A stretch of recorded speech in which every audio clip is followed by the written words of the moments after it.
As a businessman আমার লাইফের আরও একটা দিন চলো তোমাদের সাথে শেয়ার করি। প্রথমেই তো সকাল সকাল রেডি হয়ে বেরিয়ে পড়েছিলাম বড়বাজারের উদ্দেশ্যে। তার কারণ বড়বাজার এমন একটা জায়গা যেখানে গেলে তুমি সমস্ত কিছুই পেয়ে যাবে। আর সেই কারণেই আমিও আজ চলে গেছিলাম আমার শপের জন্য কিছু কাপড়ের থান কিনতে, কিছু লেস কিনতে, এবং অনেক দোকান আমরা খুঁজেছি। ফাইনালি একটা দোকান থেকে আমরা সমস্ত কিছু ভালোভাবে নিয়ে নিয়েছি। তোমাদেরকে আমার এক্সপিরিয়েন্স থেকে একটা কথাই বলবো, তোমরা বড়বাজার যেতেই পারো কেনাকাটা করতে, বাট তোমাদের বার্গেনিং স্কিল কিন্তু সেই রকম থাকতে হবে, তাহলেই তোমরা প্রফিট করতে পারবে। তার কারণ এখানে তোমরা অনেক অনেক দোকান পাবে এবং প্রত্যেকটা দোকানে বিভিন্ন ধরনের দাম বলবে এবং তোমার এক্সপ্রেশন দেখে ওরা বুঝে যাবে যে তুমি কোন ধরনের কাস্টমার। তো বাকিটা কিন্তু তোমাকেই বার্গেনিং করতে হবে এবং তোমার মতো করে দামে নিয়ে আসতে হবে।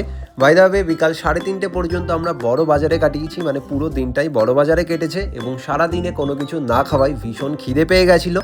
তারপর তো আমরা চলে এসেছিলাম একটা রেস্টুরেন্টে এবং আমরা অর্ডার করে নিয়েছিলাম মিক্সড ফ্রাইড রাইস, তার সাথে গার্লিক চিকেন। আর সিরিয়াসলি বলছি, এতটা খিদে পেয়েছিল, তার সাথে খাবারের এত সুন্দর স্মেল, আমি আর অপেক্ষাই করতে পারছিলাম না, কখন ভাবছিলাম একটা বাইট নেব। এবং ফাইনালি খাওয়া দাওয়া শুরু হলো। আর খাবারের টেস্টও অনেক সুন্দর ছিল। সব থেকে বড় কথা, সারাদিন পরে পেটে কিছু পড়লো, এই জিনিসটাতেই আরও বেশি ভালো লেগেছিল।